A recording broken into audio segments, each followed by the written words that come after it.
Sometimes betrayal comes from the last place you would ever expect.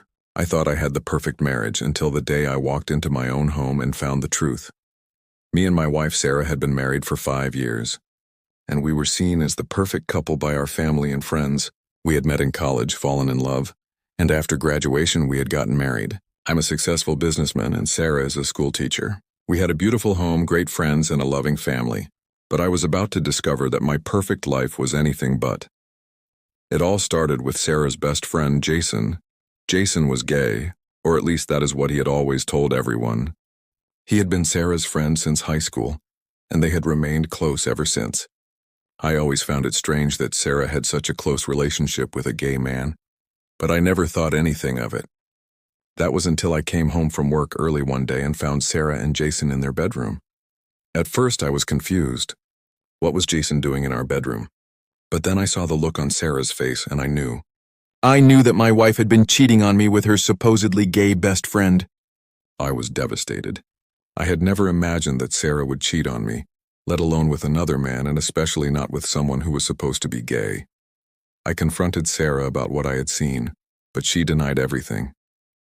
She told me that I was imagining things, that Jason was just a friend, and that there was nothing going on between them. But I was not convinced. I had seen the way they had looked at each other, the way they had touched each other. I knew that something was going on, and I could not just let it go.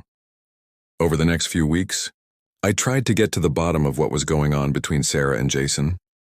I followed them. I listened in on their conversations, and I even hired a private investigator. And what I discovered was shocking. Sarah and Jason had been having an affair for months. They had been sneaking around behind my back, lying to me and betraying my trust. I did not know what to do. I loved Sarah, but I could not forgive her for what she had done. I confronted her again, and this time she admitted everything.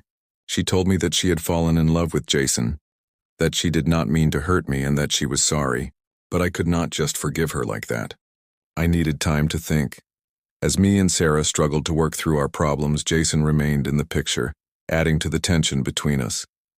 I did not understand how Jason could have lied about his identity and betrayed our trust. As time passed, me and Sarah eventually decided to separate. I could not trust Sarah anymore, and Sarah needed time to figure out her feelings for Jason. The divorce was difficult, but it was necessary for both of us to move on and start anew. It was not until several months later that I learned the truth about Jason. He had never been gay. He had only told Sarah that to get closer to her, knowing that she would never cheat on her husband with a straight man. I met up with my old buddy Russell from high school. He served in the Navy for 4 years until he was discharged due to his anger issues and aggressive behavior. We went out for drinks and my emotions got the best of me. I was super drunk, but I apparently had somehow convinced Russell to track down Sarah and Jason. Little did I know Russell would take things too far.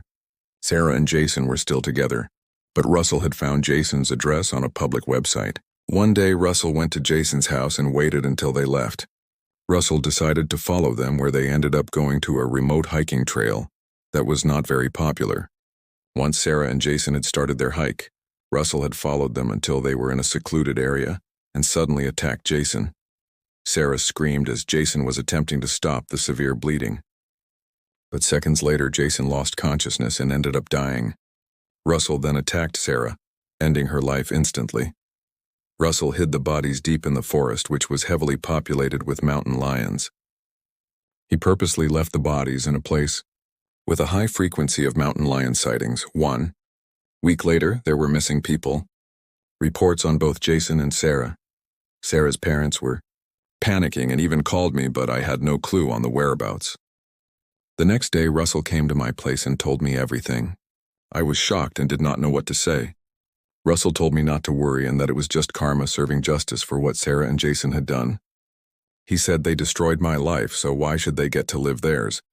It has been 3 years since their deaths and Russell still has not been caught.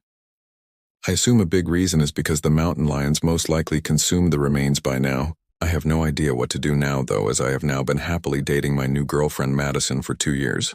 I have not told her anything about my past with Sarah or Jason, and do not plan on ever telling her.